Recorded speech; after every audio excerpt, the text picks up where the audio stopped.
남들보다 유독 험난한 터널을 지나고 있다는 생각 해본 적 있나요? 마치 삶이 당신의 멱살을 쥐고 매일 억지로 변화를 강요하는 것처럼 말이죠. 살다 보면 우리를 무너뜨리려는 게 아니라 과거의 낡은 허물을 벗겨내기 위해 찾아오는 계절이 있습니다. 지독한 외로움, 가슴 찢어지는 상실감, 아무도 나를 이해하지 못한다는 그 먹먹함, 아니면 내면에서 벌어지는 이 소리 없는 전쟁들은 결코 삶의 끝이 아닙니다. 전혀 다른 길을 걷기 위한 뼈아픈 준비 과정일 뿐이죠. 여기서 많은 분들이 착각하곤 합니다. 무언가를 잃고 있다고 믿지만 사실 당신은 철저하게 단련되고 있는 겁니다. 칼 융은 이렇게 말했습니다. 인간은 자기 내면의 가장 깊고 어두운 지하실을 기꺼이 걸어 들어갈 때만 진짜로 변할 수 있다고요. 가장 짓눌리고 버거운 순간들 속에서 우리는 불현듯 깨닫습니다. 직관이 소름 끼치게 예리해졌다는 걸요. 속은 한없이 깊어졌고 세상을 바라보는 시선 자체가 송두리째 바뀌어버렸다는 사실을 말입니다. 더 이상 얄팍한 거칠애만으로는 단 하루도 버티기 힘들어질 때, 당신의 영혼이 제발 이제 좀 깨어나라고 끊임없이 아우성칠 때, 어쩌면 그 순간 당신은 인생에서 가장 특별하고 경이로운 계절로 진입하고 있는 걸지도 모릅니다. 오늘 이 영상에서는 당신이 상상조차 하지 못했던 거대한 무언가를 위해 신이 조용히 당신을 빚어내고 있다는 증거들을 살펴볼 겁니다. 이 이야기들이 마치 내 얘기처럼 들린다면 끝까지 채널을 고정해주세요. 지금 당신의 내면에서 소리 없이 꿈틀대는 그 변화는 단순히 당신의 성격 몇 군데를 고치는 정도가 아닙니다. 당신의 남은 생애 전체를 완벽하게 뒤집어 놓을 압도적인 전환점을 묵묵히 준비하고 있는 걸 테니까요. 첫 번째, 내면의 빛이 짙어지기 시작하면 보이지 않는 전쟁이 터집니다. 겉으론 아무 문제도 없는데 갑자기 가슴에 커다란 바위라도 얹어놓은 듯 숨이 턱턱 막히던 날들. 현실에선 딱히 슬픈 일도 없었는데 영혼이 바닥까지 짓눌리는 기분. 다들 아실 겁니다. 이유를 알 수 없는 맹렬한 불안감. 마치 보이지 않는 적과 허공에서 멱살잡이를 하는 듯한 그 혼돈말입니다. 10중 8구는 이걸 그냥 스트레스나 우울증이라고 부르더군요. 하지만 더 깊은 영적 여정을 걷기 시작한 사람들에게 이건 절대 우연이 아닙니다. 내면의 빛이 미친 듯이 커져가고 있다는 증거이자 당신 안의 어둠이 마침내 그 빛을 눈치채고 경계하기 시작했다는 신호죠. 융은 영혼 속에 빛이 조금이라도 핀창하면 그와 정비례해서 어둠 또한 즉각적으로 깨어난다고 믿었습니다. 그는 일찍이 이렇게 경고했죠. 빛을 상상하는 것만으로는 결코 깨달음을 얻을 수 없다. 무의식 속의 어둠을 똑똑히 마주해야만 한다. 영적인 언어로 번역하자면 영성에서는 이걸 대립의 법칙이라고 부르더군요. 당신이 빛을 향해 한 걸음 다가갈수록 어둠은 더 악착같이 당신의 발목을 물고 늘어집니다. 성서에도 아주 명확히 나와 있습니다. 우리의 싸움은 혈과 육을 상대하는 것이 아니라고요. 이 세상의 물리적인 차원으로는 설명할 수 없는 철저히 당신 내면 가장 깊은 곳에서 피 튀기는 전투가 벌어지고 있다는 뜻입니다. 텍사스에 사는 벨라라는 여성의 이야기를 하나 들려드릴게요. 그녀는 삶을 완전히 뜯어고치기로 결심했습니다. 자신을 갉아먹는 관계를 끊어내고 다시 기도를 시작했으며 남들의 시선에 억지로 맞춰 사는 짓거리도 당장 집어치웠죠. 그런데 웬걸, 바로 그 직후부터 모든 게 훨씬 더 지옥같이 변해버렸습니다. 지독한 불면증에 시달렸고 심장은 미친 듯이 뛰었으며 말도 안 되는 공포감이 시도 때도 없이 밀려왔죠. 옳은 선택을 했는데 왜 자신이 누군가에게 공격당하는 것 같은지 도무지 이해할 수 없었습니다. 그러다 담당 목사님에게 평생 잊지 못할 뼈 때리는 한마디를 듣게 됩니다. 세상이 알아채기 전에 지옥이 먼저 알아봅니다. 사람들의 눈에 띄기도 전에 지옥은 당신의 변화를 가장 먼저 알아채요. 당신 안의 빛이 커질 때 가장 먼저 타격을 입고 요동치는 게 바로 어둠이니까요. 그러니 그녀가 겪은 그 끔찍한 시간들은 실패의 흔적이 아니라 오히려 제대로 가고 있다는 짜릿한 확증이었습니다. 융은 이런 현상을 그림자의 부상이라고 불렀습니다. 빛이 너무 강렬해져서 숨어있던 내면의 짙은 어둠을 끄집어내버린 거죠. 당신이 아직 덜 성숙했을 땐 내 그림자도 얌전히 잠을 잡니다. 하지만 당신이 성장하면, 영혼의 그릇이 커지면, 진짜 나라는 존재의 진실에 다가갈수록 그림자는 벌벌 떱니다. 거세게 반항하고 심지어 맹공격까지 퍼붓죠. 곧 자신이 저 거대한 빛 속으로 통합되어 영영 사라질 거란 걸 본능적으로 아니까요. 보이지 않는 무언가에게 두들겨 맞는 듯한 기분이 드는 이유가 바로 이겁니다. 당신의 영혼이 드디어 다음 레벨로 도약하고 있고, 당신 내면과 외부에 도사린 모든 어둠은 그걸 기필코 막아내려 안달이 난 겁니다. 명심하세요.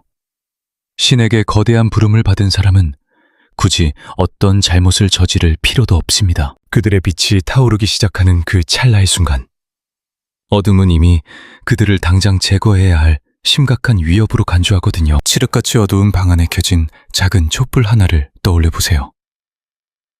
불꽃이 미약할 때 어둠은 코웃음도 안 칩니다. 하지만 양초가 맹렬하게 타오르며 불길이 솟구칠 때 어둠은 뒷걸음질 치면서도 어떻게든 그 불을 끄려 미친 듯이 주변을 맴돌고 몰아칩니다. 이유 없이 밀려오는 천근만근 무거운 감정들, 낯설고 섬뜩한 불안, 머릿속을 헤집어 놓는 혼돈, 이 모든 것들은 촛불이 꺼질지 안 꺼질지 시험하며 거칠게 몰아치는 거센 비바람과 같습니다. 하지만 불꽃은 모릅니다.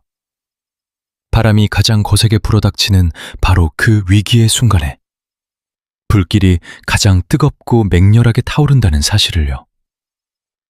융의 심리학적 관점에서는 새로운 차원의 의식이 탄생하기 직전 인간은 그가 말한 대립의 긴장 상태에 빠져들게 됩니다. 서로 다른 방향으로 잡아당기는 두 힘 사이의 팽팽한 줄다리기죠. 한쪽에서는 당신을 익숙한 옛날 모습 그대로 주저앉히려는 끈질긴 과거의 자아가 버티고 있습니다. 반대쪽에서는 당신을 더 먼 곳으로, 더 높은 곳으로 이끌어가려는 영혼이 사력을 다하고 있죠. 이 숨막히는 긴장감은 당신이 무언가 잘못하고 있다는 뜻이 절대 아닙니다. 오히려 훨씬 더 단단하고 거대한 버전의 당신으로 나아가고 있다는 눈물겨운 증명서와 같죠. 어쩌면 지금 당장 당신이 이 폭풍의 한가운데 서 있을지도 모르겠네요. 어느 순간은 새처럼 가볍다가도 다음 순간엔 무겁게 고꾸라집니다. 눈에 보이지 않는 맹렬한 전투가 벌어지고 있다는 걸 온몸으로 느끼고 계실 겁니다. 하지만 한 걸음 물러서서 조금만 더 깊이 들여다본다면 결국 이 벅찬 진실을 깨닫게 될 겁니다. 당신은 결코 지고 있는 게 아니라는 사실을요. 당신은 지금 성장하고 있습니다.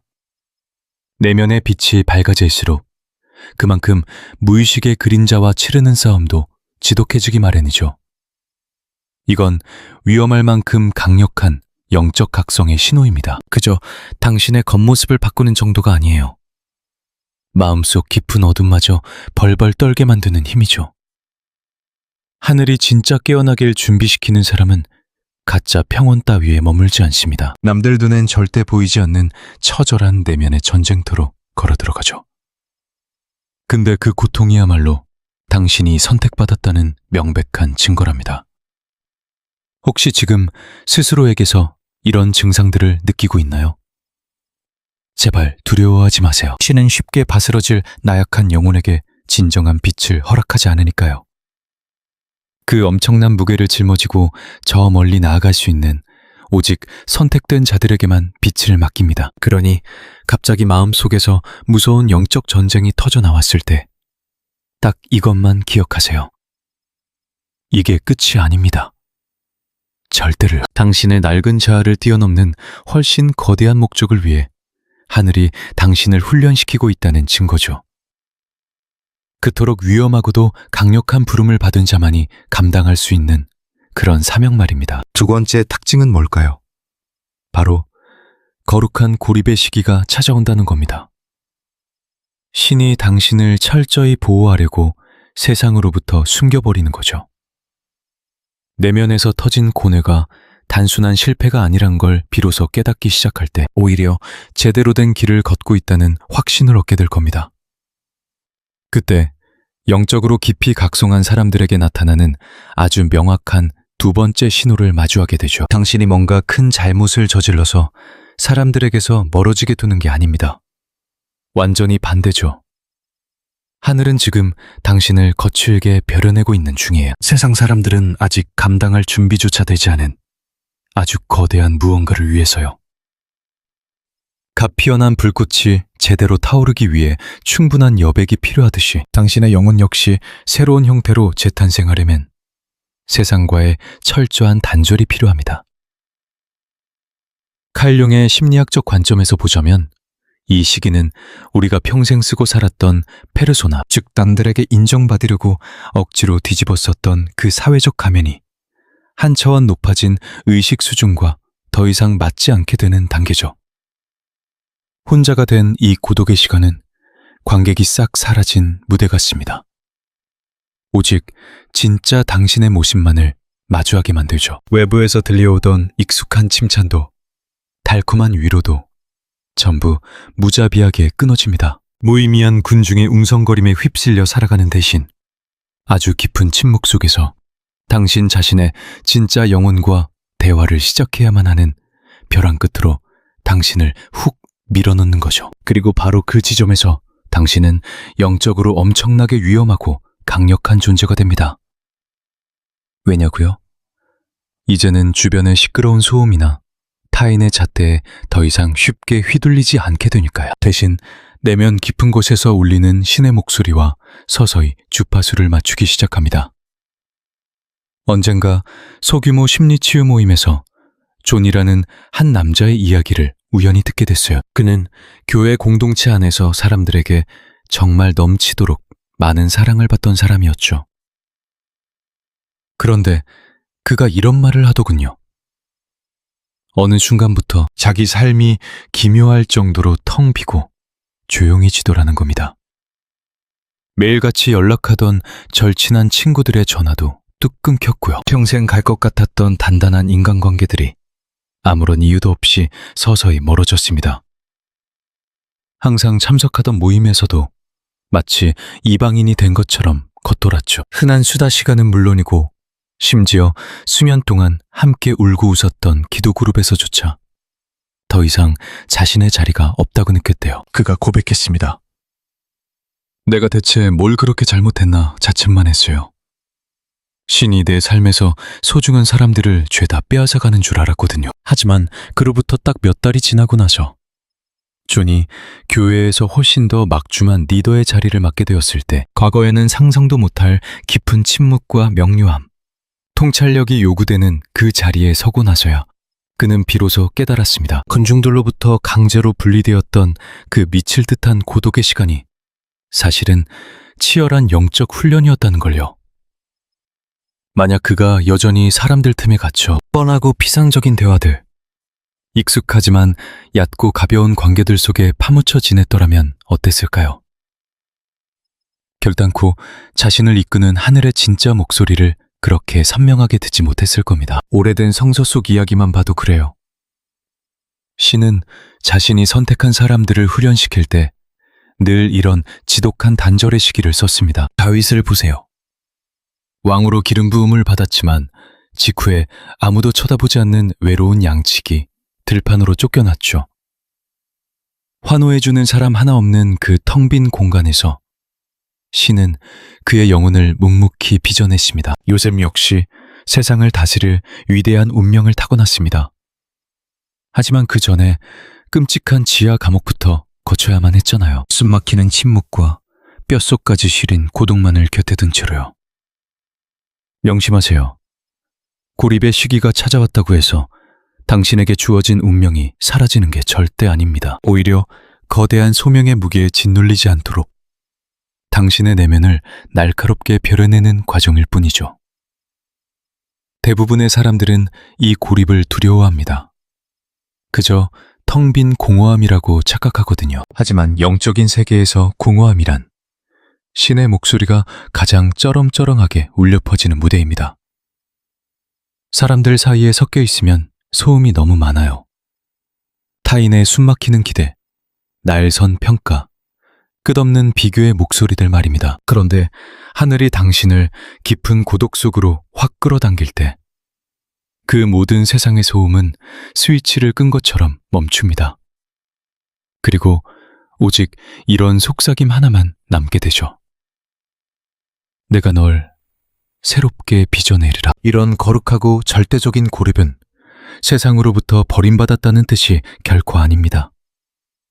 하늘이 당신을 특별한 존재로 지목하고 선택했다는 아주 명백한 영적인 낙인이죠. 위험할 만큼 빛나는 소명을 받은 자는 사람들로 꽉 막힌 공간에서 절대 제대로 성장할 수 없어요. 군중들은 계속해서 낡아빠진 과거의 패턴으로 당신을 가두려들 테니까요. 당신이 세상 앞에 완전히 눈부신 모습으로 드러나기 전에 신에게는 사람들의 시선이 닿지 않는 은밀한 곳에서 당신의 자아를 철저히 재창조할 시간이 필요합니다. 당신이 나약해 빠져서 숨기는 게 아니에요. 당신 내면의 그 거대한 불꽃이 이제 막 단단한 기초를 세우고 있는 중이기 때문이죠. 칼 융이 언젠가 이런 말을 남겼습니다. 진정한 외로움은 주변에 사람이 없어서 생기는 게 아니다.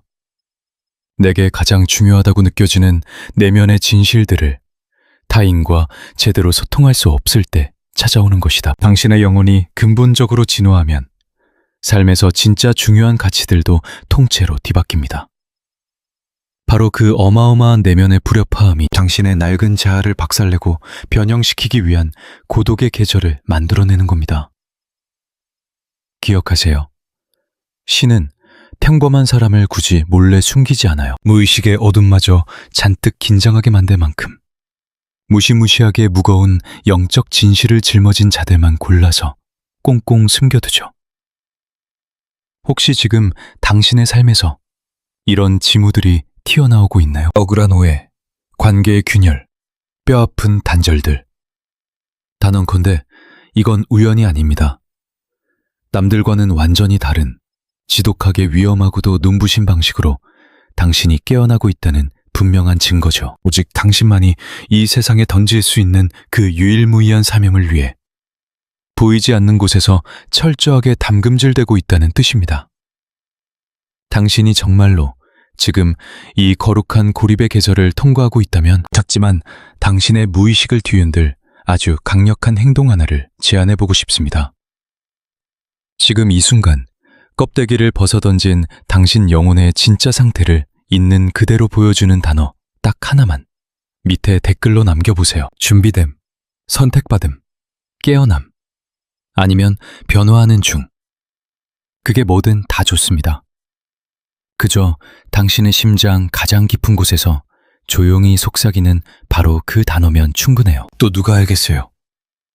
하늘이 몰래 숨겨두고 치열하게 단련시키고 있는 한 영혼이 내뱉은 그 단어 하나가 어쩌면 당신 삶을 완전히 뒤바꿀 기적 같은 이정표가 될지도 모르잖아요. 자기만의 어두운 계절, 그 긴 터널을 홀로 걷고 있는 누군가에겐 이게 작은 등대가 될 테니까요. 확신을 주는 빛 말입니다. 세 번째, 꿈과 직관, 그리고 내면의 신호들이 걷잡을 수 없이 선명해집니다. 삶의 거대한 섭리가 당신을 무리지은 사람들 틈에서 억지로 떼어놓을 때가 있죠. 바깥 세상의 소음이 아득해지면 어김없이 다음 단계가 찾아옵니다. 당신의 가장 깊은 곳, 그 무의식의 밑바닥에서 무언가가 또렷하게 말을 걸어오기 시작하는 겁니다. 귀로 듣는 게 아닙니다. 영혼이 알아채는 거죠. 육신의 눈이 아니라 무의식이 눈을 뜨는 순간입니다. 이게 바로 자기 내면과 위험할 정도로 깊게 연결된 이른바 선택받은 자들에게 나타나는 세 번째 징후입니다. 꿈은 소름 돋게 생생해지고 직관은 날카로워지죠. 속에서 올라오는 신호들이 하필이면 기가 막힌 타이밍에 딱딱 맞아떨어집니다. 속으로 묻게 되죠. 도대체 왜 하필 지금 이런 일이 일어나는 거지? 까를 융은 이런 말을 남겼습니다. 꿈은 영혼의 가장 깊고 은밀한 성소에 숨겨진 작은 문이다. 평범한 일상을 사는 사람들에게 꿈은 그저 파편화된 이미지 쪼가리에 불과할 겁니다. 하지만 무의식의 심연과 닿아 있는 사람에게 꿈은 하나의 완벽한 언어가 됩니다. 강력한 메시지이자 때로는 섬뜩한 경고문이 되기도 하죠. 문, 길, 기묘하게 반복되는 상징들. 마치 무의식이 당신의 멱살을 잡고 다급하게 외치는 것처럼 그런 꿈들을 꾸기 시작합니다. 집중하세요. 이건 그저 당신 개인의 억압된 욕망이 만들어낸 무의식이 아닙니다. 융의 말처럼 우리의 영혼이 가장 높은 차원의 신성 혹은 거대한 우주와 연결되는 더 깊은 세계로 통하는 문이죠. 초월적인 존재가 당신에게 엄청난 운명을 짊어지게 하려고 준비시킬 때 그 선미는 항상 무의식 속에서 먼저 말을 건넵니다. 그러고 나서야 우리가 눈으로 볼 수 있는 현실의 삶을 뒤흔들어 놓죠. 예전에 어떤 분이 저희 채널에 사연을 남겨주신 적이 있어요. 하루아침에 직전을 잃기 몇 주 전부터 눈앞에서 문이 쾅 하고 닫혀버리는 꿈을 미친 듯이 꿨다는 겁니다. 해고 통보를 받은 그날에야 비로소 그 꿈이 뭘 의미하는지 깨달았대요. 그런데 정작 이분을 뒤흔든 건 단순히 밥줄이 끊겼다는 절망감이 아니었습니다. 자신이 무너지지 않도록 보이지 않는 절대자가 미리 경고를 보내 마음의 준비를 시켰다는 그 아찔한 깨달음이었죠. 몇 달 뒤 그녀는 평소라면 상상도 못했을 전혀 다른 회사에 더 좋은 자리로 출근하게 됩니다. 그러면서 이렇게 말하더군요. 그제야 알겠더라고요. 가끔 신은 꿈속에서 먼저 문을 닫아버려요. 현실의 문이 쾅 닫혔을 때 이게 끝이 아니라 다른 곳으로 옮겨가라는 신호임을 제가 눈치챌 수 있게요. 내면의 그림자와 빛을 마주한 사람의 삶이 이렇게나 역동적으로 굴러갑니다. 겉으로 드러난 현실을 다 엎어버리기 전에 당신의 내면 세계부터 먼저 싹 공사를 해버리는 거죠. 뇌과학적인 관점에서 보면요. 직관이란 게 사실 그렇게 신비롭기만 한 마법은 아닙니다. 뇌의 디폴트 모드 네트워크, 즉 과거의 기억과 미래의 예측을 처리하는 영역이 바쁘게 돌아간 결과물이거든요. 주변이 침묵으로 덮일 때 이 시스템은 미친 듯이 활성화됩니다. 하지만 영적으로나 심리적으로 깊게 각성한 사람들에게는 이 능력이 소름 끼칠 정도로 예리해집니다. 아주 깊은 곳까지 말이죠. 마치 뇌 자체가 남들보다 훨씬 빠르게 미세한 주파수를 잡아내도록 영적 조절이 된 것 같아요. 여기에 영적인 인도하심까지 더해지면 남들은 다 놓치고 지나가는 미세한 소리마저 낚아채는 사람이 되는 겁니다. 융이 짚어냈듯이 우리의 영혼과 저 거대한 우주 사이의 경계라는 게 생각보다 훨씬 아주 얇거든요. 당신의 영혼을 오래된 낡은 라디오라고 한번 상상해 보세요. 본질적인 자아 혹은 절대자로부터 멀어져 있을 땐 어떨까요? 온갖 잡음이 끊이지 않습니다. 두려움, 압박감, 세상 사람들이 떠들어대는 얄팍한 참견들이 전파를 방해하죠. 하지만 당신의 영혼이 진정으로 깨어나기 시작할 때 거대한 힘이 당신을 사람들 틈에서 끄집어내 철저한 고립의 시간 속으로 밀어넣을 때 바로 그때 비로소 당신의 주파수가 다시 맞춰집니다. 하늘이 보내는 신호를 온전히 잡아채기 시작하는 거죠. 그렇게 소리가 맑아지면 세상 모든 일이 기괴할 정도로 소름 돋는 타이밍에 맞춰 돌아가기 시작합니다. 예기치 않게 누군가를 마주치고 우연히 문장 하나를 읽고 어떤 상징을 보거나 스쳐가는 말을 듣게 되죠. 그 모든 게 마치 신이 당신에게만 몰래 찔러 넣어주는 비밀 암호처럼 느껴질 겁니다. 융은 이걸 의미 있는 우연의 일치, 즉 동시성이라고 불렀습니다. 영성에서는 이걸 인도하심이라 부르고 어둠의 세력은 이걸 커다란 위협으로 느끼죠. 당신이 미처 몰랐을 사실이 하나 있습니다. 깊은 무의식과 연결된 자는 절대 시끄러운 혼돈 속에서 길을 찾지 않습니다. 철저한 침묵 속에서만 인도를 받죠. 신은 꿈을 통해 말을 겁니다. 우리가 잠들 때 비로소 오만한 에고가 입을 다물거든요. 또 직관을 통해 속삭입니다. 직관은 얄팍한 논리의 한계를 훌쩍 뛰어넘는 언어니까요. 동시성을 통해 우리 삶에 개입하는 이유도 뻔합니다. 우리의 자유의지를 털끝 하나 건드리지 않고 자연스레 반향을 틀어주기 위해서죠. 절대 멱살을 쥐고 억지로 끌고 가지 않습니다. 조용히 초대할 뿐입니다. 그리고 그 압도적인 다정함이야말로 내면의 그림자와 어둠을 발작하게 만듭니다. 가장 깊은 내면의 나침반을 따라 걷는 사람에겐 어떤 방해물도 손가락 하나 댈 수 없거든요. 그러니 최근 들어 부쩍 꿈이 많아졌구나. 묘한 예감이 자꾸 들거나 기분 탓으로 넘기기 힘든 반복적인 신호들이 눈에 밟힌다면, 혹은 절개자가 나한테 뭔가 할 말이 있는 것 같다는 묵직한 직감이 든다면 절대 무시하지 마세요. 당신이 예민하게 구는 게 아닙니다. 이건 당신의 내면이 위대하게 깨어나고 있다는 명백한 징후예요. 영혼의 주파수가 하늘의 뜻과 딱 맞아떨어지고 있다는 증거죠. 내면의 목소리가 귓가를 때리기 시작하면 바깥 세상의 어떤 혼란도 당신을 속일 수 없습니다. 헛된 길로 시선을 돌리게 할 수도 없고요. 당연히 당신의 고귀한 운명에는 생채기 하나 낼 수 없게 됩니다. 네 번째, 기이할 정도의 지연. 운명의 궤도를 틀기 위해 신이 당신 눈앞의 문들을 쾅쾅 닫아버릴 때, 대체 왜 그러는 건지 고민해 본 적 있으신가요? 삶과 직관의 날이 시퍼렇게 서기 시작한 직후 갑자기 삶의 속도가 턱 빠져버리는 느낌을 받게 됩니다. 손에 꽉 쥐고 있던 확실한 것들이 모래알처럼 스르르 빠져나가 버리죠. 꽤 오랜 시간 목숨 걸고 매달렸던 기회들이 줄줄이 막혀버립니다. 만약 지금 당신이 이런 상황을 겪고 있다면 지레 겁먹고 패닉에 빠질 필요 없습니다. 내면의 심연과 마주한 각성자의 여정에서 섭리는 그저 달콤한 꿈이나 신기한 징조로만 떠먹여주지 않거든요. 때로는 매몰차게 닫힌 문을 통해 가장 강력하게 소리치기도 합니다. 거대한 내적 각성에는 필연적으로 삶의 거대한 재조정이 뒤따릅니다.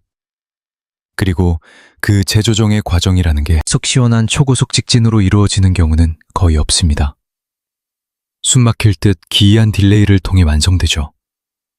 카를용의 글을 빌리자면 이렇습니다.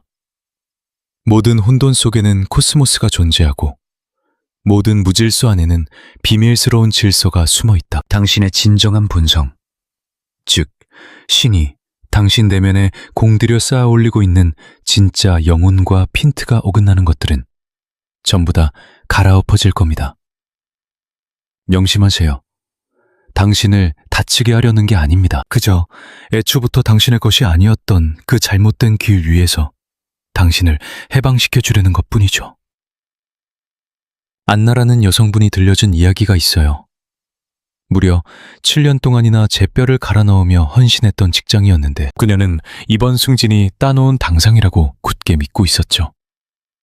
주변의 모든 정황과 흐름이 분명히 그것을 가리키고 있었으니까요. 그런데 최종 발표를 고작 일주일 남겨둔 시점, 회사는 갑작스럽게 전체 계획을 무기한 연기해버렸고 모든 게 멈춰버렸습니다. 애나는 완전히 무너져 내렸습니다. 길고 긴 준비 끝에 마침내 다다랐다고 생각한 순간 왜 갑자기 문이 닫혀버렸는지 도무지 납득할 수 없었죠. 하지만 그로부터 석 달 뒤 우연히 참석하게 된 어느 컨퍼런스에서 애나는 대형 비영리 단체의 인사 담당자와 예기치 않은 만남을 가집니다. 그리고 그 짧은 대화는 놀랍게도 그녀에게 더 나은 대우와 높은 직급, 무엇보다 무의식 깊은 곳에서 그토록 열망하던 바로 그 일로 가는 길을 열어주었죠. 나중에야 돌이켜보고 그녀는 깨달았습니다. 만약 절대자가 과거에 익숙했던 문을 닫아버리지 않았다면 그녀는 자신의 진짜 운명을 향해 열린 새로운 문턱을 결코 넘어서지 못했을 거라는 사실을요. 이것이 바로 우리 내면에 거부할 수 없는 사명이 작동하는 방식입니다. 신은 우리가 거짓된 투사, 잘못된 몸부터 단호히 잠가버리죠. 우리 삶을 도공의 손에 얌전히 들려있는 하나의 그릇이라고 머릿속으로 한번 상상해 볼까요?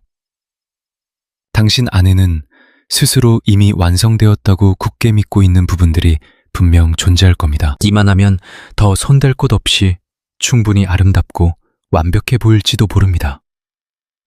하지만 도공의 눈에는 그 그릇의 미세한 어긋남이 너무나도 선명하게 보이죠. 어느 부분이 아직 부른지. 이대로 서둘러 불 속에 넣었다간 내면의 그림자, 질을 버티지 못하고 결국 어디서부터 쩍 갈라질지를 말입니다. 그래서 도공은 애써 만든 형태를 부수고 다시 빚어내며 심지어 작업 속도를 의도적으로 늦춰버리기까지 합니다.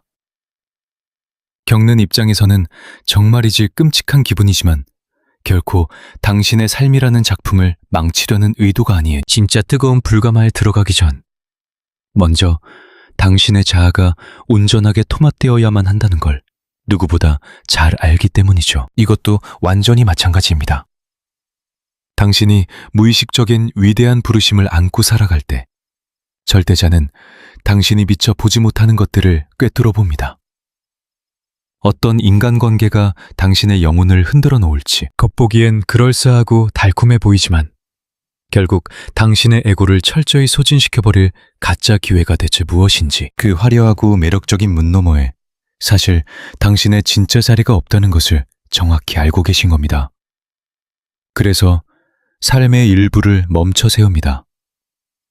당신의 조급한 속도에 맞춰 모든 것이 순조롭게 흘러가도록 내버려 두지 않는 거죠. 이건 유중의 형벌이 아닙니다. 당신의 자아가 엇나간 형태로 굳어지는 걸 막기 위한 필수적인 방편이죠. 무언가 더 깊고 위대한 개성화의 과정을 위해 혹독하게 준비된 사람들은 대개 비슷한 삶의 패턴을 공유합니다. 세상의 기준, 그러니까 타인의 시선에서 완벽하게 들어맞아 보이는 무언가에 거의 다가섰을 때 그 형체가 심기루처럼 스르르 녹아내리기 시작하는 겁니다. 결혼까지 생각했던 깊은 관계가 하루아침에 허무하게 끝나버리거나 순조롭게 잘 굴러가던 프로젝트가 아무 이유 없이 갑자기 엎어지기도 하죠. 수년을 치열하게 바쳐온 커리어가 돌연 텅 빈 껍데기처럼 공허하게 느껴지는 일도 흔합니다. 그러면 당신은 깊은 혼란 속에 멈춰서서 스스로에게 묻게 됩니다. 난 그저 올바른 길을 가려고 노력했을 뿐인데 대체 왜 모든 게 멈춰버린 거지? 그 대답은 생각보다 간단하지만 꽤나 쓰라립니다. 세상에서 말하는 좋은 것이 반드시 당신의 진짜 운명인 것은 아니기 때문입니다. 이 과도기적인 시기에는 과거의 모호함과 지독한 불확실성으로 꽉 찬 전환의 지대 말입니다. 하지만 놀랍게도 그 불편하고 끔찍한 정적 속에서 절대자는 당신의 엉킨 영혼을 다시 빚어내고 있습니다. 몸에 맞지 않는 낡은 허물을 과감하게 벗겨내고 진정한 자기로 나아가기 위한 더 큰 도약을 조용히 준비하는 겁니다. 이 진실을 온전히 깨닫는 순간 당신은 더 이상 잃어버린 것들을 붙잡고 처절하게 슬퍼하지 않게 됩니다. 당신이 미처 의식하기도 전에 무의식 깊은 곳에서 진짜 운명의 궤도가 올바르게 맞춰지고 있음을 마침내 보게 되니까요. 그러니 지금 기약 없는 멈춤과 지연의 계절을 지나고 있다면 절대 두려워하지 마세요. 부디 이것 하나만 기억하시길 바랍니다. 붓게 닫힌 문은 당신을 파괴하지 않습니다. 오히려 당신을 진짜 있어야 할 제자리로 재배치할 뿐이죠. 진정으로 선택받은 자의 삶은 눈앞의 편안함이 아니라 내면 깊은 곳의 부름을 따르기 마련이니까요. 만약 절대자가 당신 삶의 어떤 문들을 무자비하게 닫고 있다면 그건 오직 당신만이 통과할 수 있는 단 하나의 진짜 문을 열기 위해 치밀하게 준비하고 있다는 뜻에 불과합니다. 이런 설명할 수 없는 기이한 멈춤의 시간을 겪어본 적 있으신가요? 문지방을 막 넘으려던 찰나에 눈앞의 문이 쾅 하고 매정하게 닫혀버린 그런 기막힌 경험 말입니다. 그렇다면 아래 댓글을 통해 그 내밀한 이야기를 조금이나마 나누어 주셨으면 좋겠어요. 구구절절 모든 디테일을 털어놓을 필요는 전혀 없습니다. 그저 누군가 당신의 발걸음을 강제로 멈춰 세웠다고 뼈저리게 느꼈던 그 짧은 순간의 기억이면 충분해요. 도무지 영문을 알 수 없어 깊이 좌절했던 그 순간 말이죠. 어쩌면 깜짝 놀라실지도 모릅니다. 왜냐하면 당신의 그 덤덤한 이야기가 깊은 침묵 속에서 방향을 잃고 헤매는 누군가에게는 절실하게 필요했던 단 하나의 이정표가 될 수도 있거든요. 5번째, 가장 깊숙한 고통 한가운데서 서서히 피어나는 맹렬하고 강렬한 목적의식. 과거의 문들이 가차없이 닫히고 신이 더 이상 맞지 않는 낡은 궤도에서 당신을 억지로 끌어내릴 때 완전히 새로운 현상이 눈앞에 나타나기 시작합니다. 도저히 부정할 수 없을 만큼 선명하고 압도적으로 강렬한 무언가가 말이죠. 그것은 바로 목적의식입니다. 사람들이 스스로를 대단해 보이게 포장하려고 대충 꾸며내는 그런 흐릿하고 얄팍한 목표 따위가 절대 아니에요. 융이 자기라고 이름 붙였던 인간 영혼의 가장 깊고 은밀한 침의에서 맹렬하게 솟구쳐 오르는 나의 것 그대로의 목적입니다. 우리를 우주적이고 초월적인 무언가와 강렬하게 연결해주는 인간 내면의 가장 성스러운 중심지. 칼 융은 과거에 이렇게 말했습니다. 당신의 시야는 오직 스스로의 마음속을 투명하게 들여다볼 수 있을 때만 비로소 맑아질 것이다. 당신이 그 운명적이고 위험한 부름에 휩싸였을 때 내면에서 울리는 그 강렬한 소리는 결코 다시 침묵하는 법이 없습니다. 이처럼 위험할 만큼 강력한 사명을 품고 살아가는 사람들의 가장 명확한 특징이 하나 있습니다. 미치도록 다 포기하고 싶은 순간조차 결코 마음대로 삶을 놓아버릴 수 없다는 겁니다. 온몸이 너덜너덜해지고 깊은 상처를 입고 난 도저히 자격이 없어 라며 끝없는 자책의 늪에 빠져 있을 수도 있죠. 하지만 바로 그 절망의 끝에서 항상 보이지 않는 거대한 힘이 모든 걸 포기하려던 당신의 멱살을 쥐고 기어코 다시 일으켜 세웁니다. 아주 고요하지만 당신의 영혼을 기어이 가야 할 길 위에 끈질기게 올려놓고야만은 집요한 속삭임. 네가 이 땅에 온 이유는 바로 이거야. 이건 얄팍한 야망의 소리도 오만한 에고의 발악도 아닙니다. 진짜 당신의 뼛속 깊이 새겨진 거역할 수 없는 운명의 부름이죠. 두 개의 투잡을 뛰면서 매일 홀로 아이를 키우는 싱글맘 친구가 언젠가 제게 덤덤하게 그러더군요.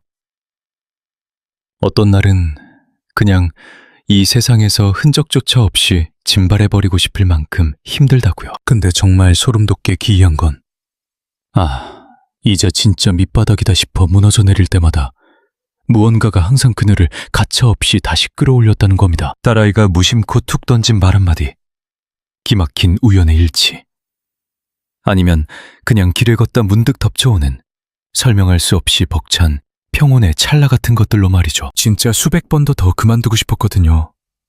근데 이상하게 발길이 안 떨어지는 거예요. 그녀가 제게 털어놓은 말입니다. 나중에 교회에 갔을 때 목사님이 그 이유를 짚어주셨대요. 거대한 무의식이나 신이 한 사람에게 깊은 목적을 심어두면 아무리 깊은 절망도 그 불씨를 못 끈다고요. 그게 바로 영혼에 각인된 위험한 소명의 증거라는 거죠. 이제 당신은 당신 자신의 얄팍한 의지로 사는 게 아니에요. 당신을 그 자리로 부른 존재의 호흡으로 살아가고 있는 겁니다. 한밤중의 등대를 한번 상상해 볼까요? 그 불빛이 멀리 뻗어가는 건 길을 쓰고 애를 써서가 아닙니다. 그냥 그게 등대의 본질이니까요. 풍우가 몰아치고 미친 듯이 바람이 때려도 불빛은 그저 묵묵히 칠흑 같은 어둠을 갈라버립니다. 위험할 정도로 강렬한 소명을 품은 사람도 똑같습니다. 바닥에 고꾸라져도 끝없이 지독한 밤을 통과할 때조차도 내면의 빛은 절대 안 꺼집니다. 무언가를 깨우치게 하려고 잠시 희미해질 수는 있겠죠. 하지만 그러고 나면 전보다 훨씬 더 눈부시게 타오릅니다. 이런 심리적 여정을 완벽하게 보여주는 엄청난 사례가 있죠. 바로 오프라 윈프리의 이야기입니다. 세계에서 가장 강력한 여성이 되기 훨씬 전 그녀는 TV에 어울리지 않는다는 어처구니 없는 이유로 뉴스 앵커 자리에서 처참하게 잘린 적이 있습니다. 그 시절 그녀가 느꼈을 고통과 방황. 자기 인생이 완전히 망했다고 생각했을 겁니다. 하지만 참 신기하게도 마음 저 밑바닥에서 작은 목소리가 자꾸 이렇게 속삭였다고 해요. 여기가 아니야. 넌 완전히 다른 걸 위해 태어났어. 마침내 첫 토크쇼를 맡게 됐을 때 오프라는 이렇게 회상했죠. 마치 신이 애초에 예비해둔 정확한 자리에 내 영혼이 착륙한 기분이었어요. 가끔은 이래요. 이 위험한 소명이 찾아왔다는 가장 확실한 징후. 그건 아무리 길을 써도 예전의 뻔한 삶으로 절대 돌아갈 수 없다는 사실입니다. 칼 융은 우리 내면의 신성한 영역, 즉 자기가 가장 높은 목적을 향해 끊임없이 인간을 끌어당긴다고 봤습니다. 그리고 그 당김은 보통 지독한 고통을 동반하죠. 때고는 늘 안전지대에 머물려 하지만 영혼은 성장을 갈구하거든요. 스스로에게 물어본 적 있나요? 나 진짜 죽을 만큼 지치는데 왜 계속 이걸 붙잡고 있지? 답은 의외로 간단할지도 모릅니다. 당신이 더 이상 그 좁은 세계에 속할 수 없는 사람이 되어버렸기 때문이죠. 현대 뇌과학도 이 현상을 꽤 흥미롭게 설명합니다. 인간이 스스로 거대한 목적을 품고 있다고 믿을 때 뇌에서 엄청난 도파민과 엔돌핀이 쏟아진다고 하죠. 남들이라면 진작에 무너졌을 끔찍한 고난도 덤덤히 버텨내게 만드는 겁니다. 하지만 무의식의 영적 차원은 단순히 화학물질의 작용으로 끝나는 이야기가 아니에요. 이건 아주 정교하고 신성한 개입입니다. 거룩한 과업을 위해 불려나온 사람은 절대, 결코 완전히 부서지지 않거든요. 쓰러질 수는 있어요. 하지만 영원히 바닥에 엎드려 있지는 않죠. 바로 그래서 당신이 포기를 못하는 겁니다. 내면에서 불타오르는 목적이 사방을 찌르는 고통보다 훨씬 압도적이기 때문입니다. 위험한 소명이란 단순한 선물이 아니에요. 그건 신성한 인내심 그 자체입니다. 멘탈이 산산조각난 상황에서도 기어코 당신을 일으켜 세웁니다. 너무 지쳐서 싹 다 지워버리고 흔적도 없이 사라지고 싶은 날에도 계속 걷게 만들죠. 세상 모든 게 반대 방향으로 질질 끌어당기는 와중에도 결국 가야 할 그 길 위에 당신을 꿋꿋이 세워둡니다. 그러니 요즘 들어 삶이 멱살을 잡고 흔드는데도 도무지 멈출 수 없다는 기분이 들었다면 받아들이세요. 그게 바로 선택받았다는 명백한 증거입니다. 얄팍하고 나약한 영혼에게는 거대한 과제가 주어지지 않는 법입니다. 빛의 그 지독한 견고함을 감당할 수 있는 자들만이 부름을 받죠. 피를 말리는 고통 한가운데서도 여전히 내면의 목적의식이 선명하게 느껴진다면 이거 하나만은 꼭 기억하세요. 당신은 그냥 선택받은 게 아닙니다. 위험할 정도로 각성한 겁니다. 6번째, 영적 통찰이 폭발적으로 확정됩니다. 사람들의 겉모습 너머가 꿰뚫어 보이기 시작하는 거죠. 진짜 아는 사람만 아는 비밀인데요. 이 거대한 내면의 각성을 겪게 되면 현실의 상황이 변하기도 전에 영적인 눈부터 번쩍 뜨이게 됩니다. 남들 눈에는 전혀 안 보이는 것들이 감지되기 시작해요. 단순한 시각이나 청각이 아닙니다. 영혼의 가장 깊은 지층, 즉 무의식의 영역을 통하는 겁니다. 어둠이 아무리 길을 쓰고 숨기려 해도 당신 내면의 빛이 기어코 다 비춰버리거든요. 이건 단순히 의심병이나 과대 해석이 절대 아닙니다. 날카로운 직관이죠. 영적으로 진짜와 가짜를 걸러내는 통찰입니다. 신에게 좀 지켜 거대한 역할을 감당할 준비를 완전히 마친 자들의 가장 강력한 징후 중 하나죠. 칼 융은 이런 기이한 현상이 가장 깊은 심연의 심리적 차원에서 어떻게 작동하는지 완벽하게 이해했습니다. 깊은 수준에서 꿰뚫어보고 그것을 그림자 인식이라 불렀죠. 상대가 아무리 교묘하게 숨기려 들어도 그 내면의 어두운 그림자를 단번에 알아채는 엄청난 능력입니다. 융이 이런 말을 남긴 적이 있어요. 자신의 어둠을 직시하는 것이야말로 타인의 어둠을 다루는 가장 탁월한 방법이다. 맞습니다.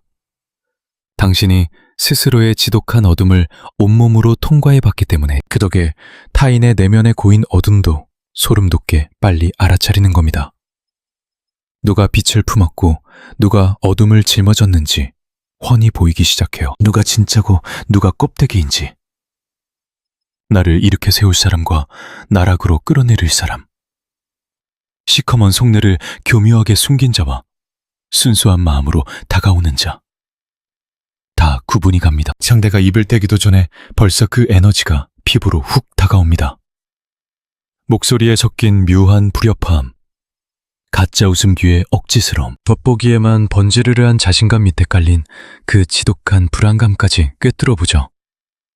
이게 남들보다 머리가 좋아서 그런 걸까요? 아닙니다. 남들은 애써 외면하는 그 구석진 그림자까지 속속들이 비춰낼 만큼 당신 안의 빛이 소름 끼치게 강해졌기 때문이에요. 현실적인 사례를 하나 들어볼게요. 예전에 시애틀에 있는 거대한 대기업 홍보팀에서 일하던 레이첼이라는 여성이 있었습니다. 이분이 제게 사적인 이야기를 털어놓은 적이 있어요. 깊은 명상과 내면의 고독을 통과한 어느 날부터 굉장히 기이한 변화를 느끼기 시작했다고요. 사람들과 대화할 때마다 말로 뱉어내지 않은 행간의 진짜 소리가 귓가에 들리는 것 같았대요.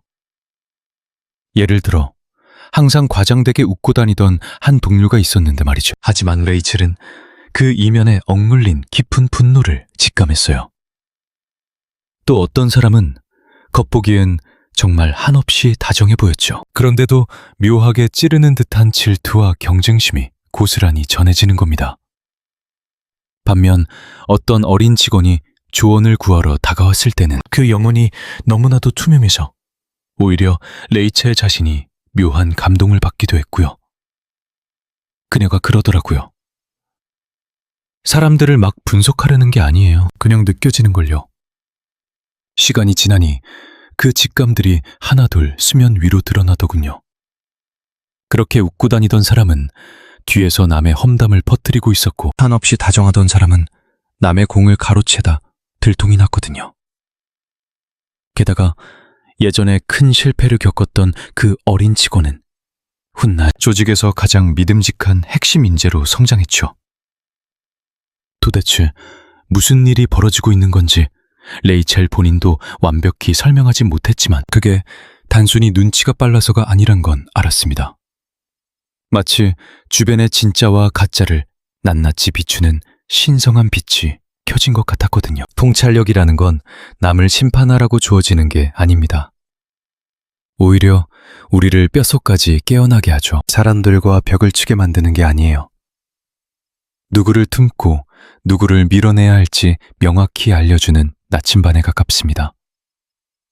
방에 딱 들어서는 순간 누군가 화내기 전부터 그 팽팽한 공기를 잃고 입술이 떨어지기도 전에 거짓을 간파하며 차마 마음을 열지 못한 사람의 깊은 진심까지 먼저 느껴지니까요. 거칠애가 아니라 영혼의 밑바닥을 읽어내는 겁니다. 성경을 보면 이 통찰이 뭔지 기가 막히게 보여주는 대목이 하나 있어요. 바로 예수와 사마리아 여인이 우물가에서 만난 일화죠. 여자는 자기 과거를 구구절절 늘어놓지 않았습니다. 그런데도 예수는 그녀의 상처투성이 삶을 이미 꿰뚫어보고 있었어요. 하지만 그 모든 걸 안다고 해서 그녀를 깎아내리거나 손가락질하진 않았습니다. 오히려 정반대였죠. 진실이라는 거울을 통해 그녀 마음 가장 깊숙하고 아픈 곳을 어루만져줬고 결국 스스로 치유와 깨달음으로 나아가게 만들었어요. 통찰력이 발휘되는 가장 아름다운 형태가 아닐까요? 타인의 내면을 깊이 들여다보는 행위. 그건 그들을 심판하려는 게 아니라 은혜와 진실, 그리고 진정한 회복의 길로 이끌어주기 위해서라는 겁니다. 여기서 정말 흥미로운 점이 하나 나옵니다. 다른 사람의 속마음이 선명하게 보일수록 덩달아 내 자신의 진짜 모습까지 너무나 뚜렷하게 보이기 시작한다는 거예요. 칼륨은 이렇게 말했죠. 타인이 가진 그림자는 결국 우리 내면에 숨겨진 그림자의 어느 한 구석을 반드시 비춰낸다고요. 그러니까 통찰이라는 건 단순히 저 사람이 어떤 사람인가를 알아보는 능력을 넘어서 내 안에 어떤 부분이 요동치고 있는지를 알아채는 힘이기도 합니다. 융은 이걸 심리적 거울 효과라고 불렀어요. 다른 사람의 무의식이 내 안에 깊이 잠들어 있던 취미들을 쿵 하고 깨워버리는 현상 말이죠. 그래서 요즘 들어 유독 사람들의 꿍꿍이에 예민해지고 그들이 뿜어내는 진짜 에너지가 단박에 느껴지거나 어느 순간부터 누가 진실을 말하고 누가 그저 연기를 하고 있는지 귀신같이 알아채고 있다면 명심하세요. 이건 결코 우연이 아닙니다. 영혼이 다음 단계를 준비하고 있다는 강력한 신호예요. 여러분 안의 빛이 점점 더 커지고 있다는 뜻입니다. 빛이 강해지면 어둠은 더 이상 숨을 곳이 없어지는 법이니까요. 만약 지금 제가 하는 이 말들이 가슴에 확 와닿는다면 내면에서 어떤 예리한 감각이 꿈틀대며 깨어나고 있다면 당신 안에 그 빛이 그 어느 때보다 세상의 민낯을 선명하게 비추고 있다면 이 영상에 좋아요를 한번 눌러주세요. 단순한 채널 응원을 넘어서 맞아, 나도 그걸 봤어. 나는 깨어나는 중이고 이제 진짜 내게 주어진 길로 걸어갈 거야. 라고 새삼에 선언하는 하나의 의식으로서 말입니다. 7번째, 영혼의 확장입니다. 자신이 더 거대한 역할을 향해 나아가고 있다는 걸 직감하는 시기죠. 앞서 말한 대로 내면의 빛이 타인의 맨얼굴을 비추기 시작할 때, 가식적인 가면이나 얄팍한 속셈에 더는 속아 넘어가지 않게 될 때, 누군가의 페르소나마저 꿰뚫어보는 순간 어김없이 다음 단계가 찾아옵니다. 영혼이 팽창하기 시작하는 거죠. 요란하거나 억지로 꾸며낸 가짜 자신감 같은 게 아닙니다. 아주 깊고 고요하며 말로 설명하기 벅찬 묵직한 확장입니다. 불과 한 달 전에 나와 지금의 내가 완전히 다르다는 걸 피부로 느끼죠. 내 안에 무언가가 통제를 벗어나 무럭무럭 자라나고 있으니까요. 이 시기엔 보통 묘하고 설명하기 힘든 감정들을 연달아 겪곤 합니다. 겉보기엔 늘 똑같은 일상인데도 거대한 무언가가 다가오고 있다는 묘한 긴장감이 들죠. 내면 세계는 까마득히 깊어지지만 외부 자극에 대한 반응은 오히려 줄어듭니다. 한때 나를 미치게 만들었던 유혹들에서 스르륵 멀어지고 때로는 내 안의 가장 깊은 심연으로 강하게 빨려 들어가는 듯한 기분을 느끼기도 해요. 마치 내 영혼이 아직은 이해할 수 없는 그 무언가를 담아내기 위해 스스로 텅 빈 여백을 억지로 만들어내고 있는 것처럼요. 한융은 고통 없이는 결코 의식의 각성에 이를 수 없다고 했습니다. 바로 그 고요한 내면의 움직임 속에서 때론 숨막히게 불편하고 지독하게 혼란스럽겠지만 결국 당신의 영혼은 낡아빠진 옛 자아의 껍질을 뚫고 팽창해 나갑니다. 코앞까지 다가온 새로운 운명을 맞이할 준비를 마치는 거죠. 실제 융합파 심리치료 사례 중에 소피아라는 여성의 이야기가 있습니다. 그녀는 로스앤젤레스 교육계에서 꽤 오래 일했던 자신의 여정을 털어놓았어요. 소피아의 삶은 남들이 그토록 원하던 모든 걸 갖춘 상태였죠. 탄탄한 안정감, 주변의 존경, 그리고 누가 봐도 흔들림 없는 완벽한 자리. 그런데 정말 뜬금없는 시점부터 문제가 생겼습니다. 매일 가슴 한복판에 뻥 뚫린 것 같은 묘한 공허함이 밀려오기 시작한 거예요. 한없이 편안했던 삶이라는 공간이 하루아침에 비좁은 감옥처럼 느껴지면서 말이죠. 내면에서 변해가는 진짜 자신과 도무지 맞지 않게 된 겁니다. 어느 저녁 홀로 앉아있던 소피아는 확연한 내면의 전복을 느꼈어요. 그건 기쁨이라기보단 누군가 그녀의 멱살을 잡고 과거의 낡은 자아 밖으로 통째로 끄집어내는 듯한 강렬한 감각이었죠. 딱히 그럴싸한 이유도 없었는데 무언가 완전히 뒤집어질 거란 걸 본능적으로 알았습니다. 그로부터 딱 6개월 뒤 시스템이 바뀌며 그녀는 오랫동안 다녔던 직장을 떠나야만 했죠. 하지만 놀랍게도 바로 그 시기에 지역 교육 프로젝트를 시작하게 되었고 여기가 진정 자신이 속할 곳임을 서서히 깨달았습니다. 소피아가 그러더군요. 제가 사명을 찾은 게 아니에요. 사명이 저를 찾아온 거죠. 살다 보면 모든 게 송두리째 뒤바뀌는 순간이 오죠. 우연이 아닙니다. 신이 혹은 운명이 당신을 다음 스테이지로 밀어올리기 위해 삶의 크기를 억지로 늘려버리는 현상. 바로 내면의 팽창입니다. 탈륨은 이런 내적 팽창이 일어날 때 우리 마음의 중심축이 완전히 이동한다고 봤어요. 그동안 나를 꽉 쥐고 통제하던 낡은 에고가 드디어 운전대를 놓게 되는 거죠. 대신 그보다 훨씬 더 밝고 아득하게 깊은 무의식의 진짜 주인이 길을 안내하기 시작하죠. 종교적 가르침도 결국 같아요. 누군가를 크게 쓰려 할 때 신은 가장 먼저 그 사람의 그릇부터 잔인할 만큼 넓혀놓거든요. 영혼의 크기가 간장 종지만한 사람에게 거대한 사면이 주어지는 일은 결코 없습니다. 속은 잔뜩 겁에 질린 채로 웅크리고 있으면서 밖으로는 눈부신 빛을 뿜어낸다. 애초에 불가능한 일이죠. 덜 자란 미성숙한 그릇으로는 결코 강당할 수 없으니까요. 참 희한한 건 2단계에서는 스스로가 대단해 보이거나 우쭐해지지 않는다는 겁니다. 오히려 한없이 겸허해져요. 들뜨는 게 아니라 아주 묵직한 준비를 마친 느낌이죠. 살면서 단 한 번도 겪어보지 못한 팽팽한 긴장감. 그리고 내면의 조각들이 제자리를 찾아가는 기묘한 질서와 고요함을 느낍니다. 남들 앞에 나서서 나를 증명하겠다는 발버둥은 멈춘 지 오래입니다. 그런데도 보이지 않는 힘이 자꾸만 나를 더 높은 차원으로 끌어당기는 걸 직감하죠. 나라는 개인을 넘어선 어떤 거대한 흐름에 묘한 책임감까지 듭니다. 융인이 남긴 뼈 때리는 문장이 하나 있어요. 오직 진정한 자기 자신이 되는 것만이 우리를 치유할 수 있다. 영혼이 팽창한다는 건 내 뿌리가 무의식의 가장 깊은 밑바닥. 그러니까 심히 내 안에 심어둔 진짜 본질을 향해 미친 듯이 뻗어간다는 뜻입니다. 남들에게 보여주기 위한 가짜 페르소나나 사회의 억압 같은 껍데기를 드디어 벗어던지고 그 순수한 본질에 기대어 살아가기 시작할 때 우린 소름 돋게 조용하면서도 폭발적인 힘이 나를 밀어올리는 걸 경험해요.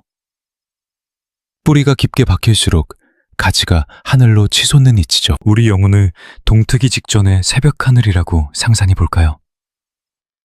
세상이 짙은 어둠에 잡아먹힐수록 지평선 너머로 번지는 첫 빗줄기는 오히려 잔인할 만큼 선명해집니다. 자아의 팽창이란 바로 그 하늘의 색이 뒤바뀌는 찰나와 같아요.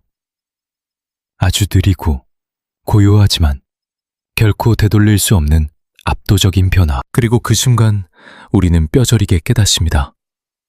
아, 나는 이제 2번 다시 과거에 찌질했던 나로 돌아갈 수 없겠구나. 흔한 노래 가사처럼 새벽이 밝아오고 마침내 내가 눈을 뜬다는 느낌. 그게 바로 좁아터진 영혼의 체급이 커지면서 나는 묵직한 마찰음인 겁니다. 만약 지금 당신의 삶이 강제로 재배치되는 것 같다면요. 곁에 있던 사람들이 썰물처럼 빠져나가고 억지로 두드리던 문들은 쾅쾅 닫혀버리면 돼. 정작 쫓아다니지도 않은 새로운 기회들이 불쑥불쑥 나타나고 있다면. 그리고 무엇보다 내 안에 무언가가 예전의 얄팍한 한계를 짚고 끝없이 팽창하는 듯한 생경한 느낌이 든다면 축하합니다. 그게 우주가 보내는 마지막 신호예요. 영혼은 쓰임받기 직전에만 그 몸집을 불립니다. 진짜 사명이라는 건 그걸 짊어질 사람의 어깨가 단단하게 준비됐을 때 비로소 모습을 드러내거든요. 당신의 내면에서 이 거대한 지각 변동을 감지했다면 일단 숨을 고르세요. 불안해하며 나 자신을 의심할 필요 전혀 없습니다. 어쩌면 당신은 지금 몹시 위험하고도 아찔한 방식으로 선택받고 있는 중일지도 모릅니다.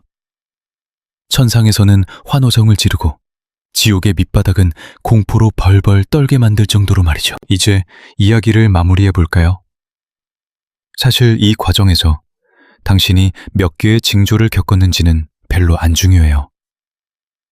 진짜 핵심은 당신이 세상을 바라보는 눈 자체가 완전히 달라졌다는 겁니다. 융이 늘 강조했던 게 하나 있죠.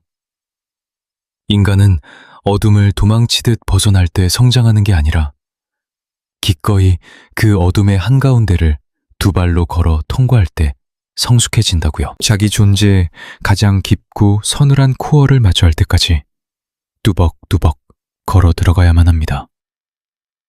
그 여정에서 당신을 미치도록 외롭게 만들고 바닥까지 지치게 하고 남들과 겉돌게 만들었던 그 고통들. 아이러니하게도 그 고통이야말로 당신의 삶이 애초에 남들처럼 그저 무난하게 흘러가도록 세팅되지 않았다는 가장 강력한 증거입니다. 이토록 징글징글한 고립의 계절 속에서 형체도 없는 적들과 내면의 전쟁을 치르고 소름 돋게 예민해진 직관에 시달리고 모든 문이 닫힌 절망감 속에서도 기어코 더 거대한 무언가에 미친 듯이 이끌리고 있다면 지금 당신이 겪는 붕괴는 절대 의미 없는 추락이 아닐 겁니다. 운명이 혹은 신이 당신을 구석에 방치해둔 게 아니란 뜻이죠. 오히려 가장 고요한 곳에서 당신이라는 사람을 아주 뾰족하게 조각하고 있는 중입니다. 무의식은 우리의 얄팍한 에고가 머리로 납득하기 훨씬 전부터 모든 걸 알고 있거든요. 그러니 오늘 당신을 아프게 찌르는 시련은 당신이 앞으로 감당해야 할 진짜 자아를 우겨넣기 위해 운명이 기꺼이 공간을 후벼파며 넓히고 있는 뼈아픈 성장통인 셈이죠. 오늘 이 영상이 당신의 마음 한구석을 건드렸다면 좋아요와 구독 잊지 마세요. 더 큰 차원의 삶을 준비하며 치열하게 허물어지고 있는 당신 같은 영혼들을 위해 이 무거운 여정을 계속 함께 할 테니까요. 부디 지금 당신이 걷고 있는 그 지독한 길을 조금만 더 묵묵히 버텨주시길 바랍니다. 지금 당장은 숨이 탁 막히는 시련 같겠지만 이건 아주 훗날 당신이 완성해낼 거대한 서사시의 첫 페이지에 불과하니까요. 언젠가 먼 길을 돌아 이 순간을 다시 마주했을 때 뼈저리게 깨닫게 될 겁니다. 단 하나도 무의미한 우연은 없었음에요.